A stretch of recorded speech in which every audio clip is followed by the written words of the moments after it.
everybody, lovely to have you back. I hope you're all doing really well, and we're going to start with chapter 3. Get comfortable and relaxed. The letters from no one. The escape of the Brazilian boa constrictor earned Harry his longest ever punishment.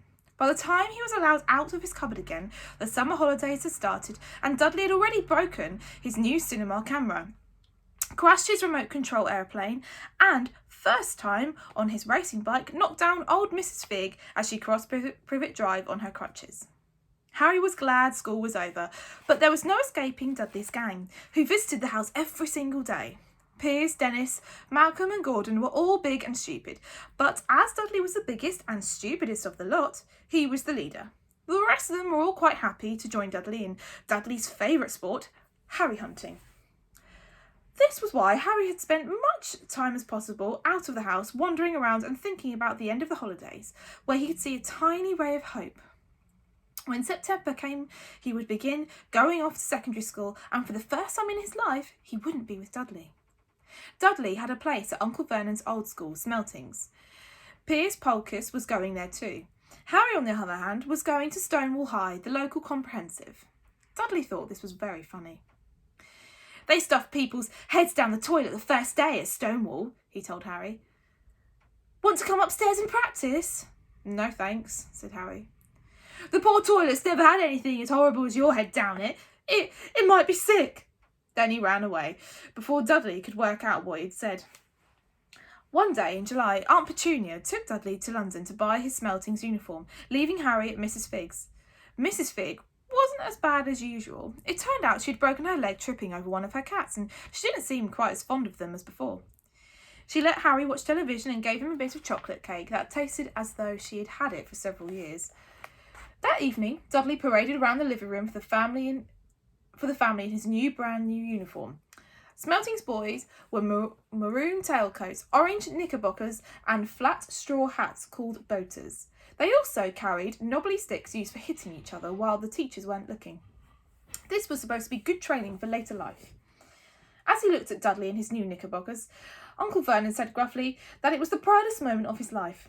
Aunt Petunia burst into tears, and she said she couldn't believe it was her ickle Duddlekins who she was looking at, and who's so handsome and grown up. Harry didn't trust himself to speak. He thought 2 of his ribs might already have cracked from trying not to laugh. There was a horrible smell in the kitchen the next morning when Harry went for breakfast. It seemed to be coming from a large metal tub in the sink. He went to have a look. The tub was full of what looked like dirty rags swimming in grey water. What's this? He asked Aunt Petunia. Her lips tightened, as they always did if he dared ask a question. Your new school uniform, she said. Harry looked in the bowl again. Oh, he said. I didn't realise it had to be so wet. Don't be stupid, snapped Aunt Petunia. I'm dyeing some of the old Dudley's grey things for you. It'll look just like everyone else's when I've finished. Harry seriously doubted this, but thought it was best not to argue. He sat down at the table and tried not to think about how he was going to look on his first day at Stonewall High. Like he was wearing bits of old elephant skin, probably. Dudley and Vernon came in, both wrinkled noses because of the smell of Harry's new uniform. Uncle Vernon opened his newspaper as usual, and Dudley banged his smelting stick, which he carried everywhere on the table. They heard the click of the letterbox and a flop of letters on the doormat. Get the post, Dudley, said Uncle Vernon from behind his paper. Make Harry get it. Get the post, Harry. Make Dudley get it. Poke him with your smelting stick, Dudley. Harry dodged the smelting stick and went to get the post. 3 things lay on the doormat. A postcard from Uncle Vernon's sister Marge, who was holidaying on the Isle of Wight, a brown envelope that looked like a bill, and a letter for Harry. Harry picked it up and stared at it, his heart twanging like a giant elastic band. No one ever in his whole life had written to him. Who would? He had no friends, no other relatives. He didn't belong to the library, so he'd never gotten rude notes asking for books back. Yet it was a letter addressed so plainly there could be no mistake. Mr. H. Potter, the cupboard under the stairs, 4 Privet Drive, Little Whining, Surrey. The envelope was thick and heavy, made of yellowish parchment, and the address was written in emerald green ink. There was no stamp. Turning the envelope over, his hand trembling, Harry saw a purple wax seal bearing a coat of arms, a lion, an eagle, a badger, and a snake surrounding a large letter H. "Hurry up, boy!" shouted Uncle Vernon from the kitchen.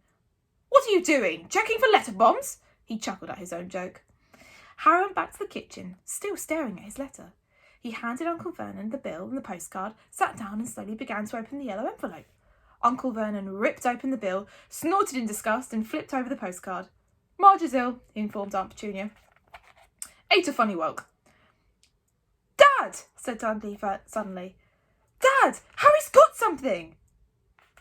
Harry was on the point of unfolding his letter, which was written on the same heavy parchment as the envelope, when it was jerked sharply out of his hand by Uncle Vernon. "That's mine!" said Harry, trying to snatch it back. "Who'd be writing to you?" sneered Uncle Vernon, shaking the letter open with one hand and glancing at it. His face went from red to green faster than a set of traffic lights, and it didn't stop there. Within seconds, it was the greyish white of old porridge. "Junior," he gasped. Dudley tried to grab the letter to read it, but Uncle Vernon held it high out of his reach. Aunt Petunia took it curiously and read the first line. For a moment, it looked as though she might faint. She clutched her throat and made a choking noise. "Vernon! Oh, my goodness, Vernon!" They stared at each other, seemed to have forgotten that Harry and Dudley were still in the room. Dudley wasn't used to being ignored. He gave his father a sharp tap on the head with his smelting sticks. "I want to read that letter," he said loudly. "I want to read it," said Harry furiously, "as it is mine." "Get out, both of you," croaked Uncle Vernon, stuffing the letter back inside his envelope. Harry didn't move. "I want my letter," he shouted. "Let me see it," demanded Dudley. "Out!" roared Uncle Vernon, and he took both Harry and Dudley by the scruffs of their necks and threw them into the hall, slamming the kitchen door behind them.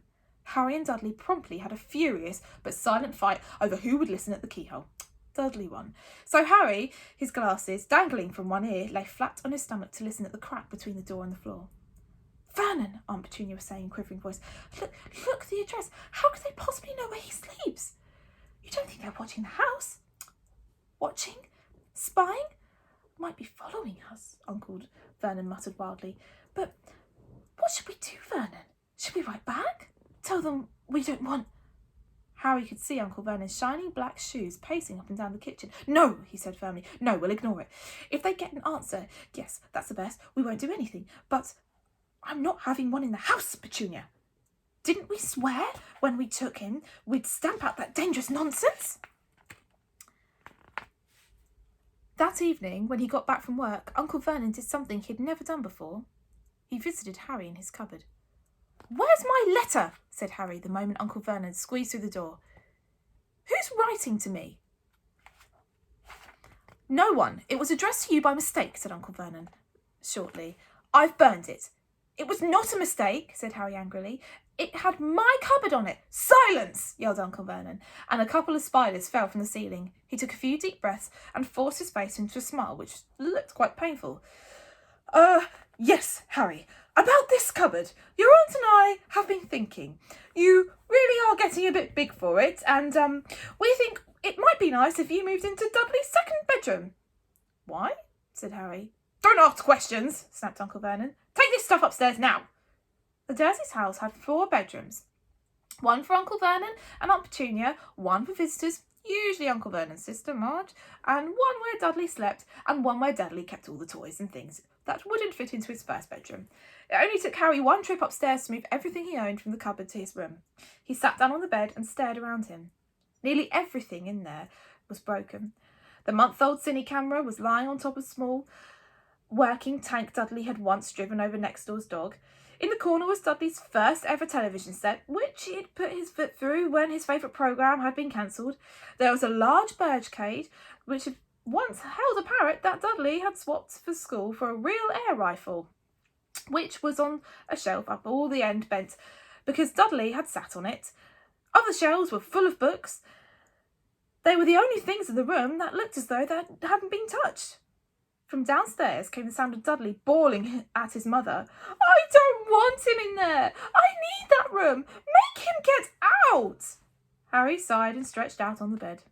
Yesterday he had given anything to be up here. Today he'd rather be back in the cupboard with that letter than up here with everything. Next morning at breakfast, everyone was rather quiet. Dudley was in shock. He'd screamed, whacked his father with his smelting stick, been sick on purpose, kicked his mother and thrown his tortoise through the greenhouse roof, and still didn't have his room back. Harry was thinking about the time yesterday and bitterly wishing he had opened the letter in the hall. Uncle Vernon and Aunt Petunia kept looking at each other darkly. When the post arrived, Uncle Vernon, who seemed to be trying to be nice to Harry, made Dudley go get it. They heard him banging things with his smelting stick all the way down the hall. Then he shouted, "There's another one! Mr. H. Potter, the smallest bedroom, 4 Privet Drive." I'm going to end it there. We'll carry on with chapter 3 when I get back. Bye-bye.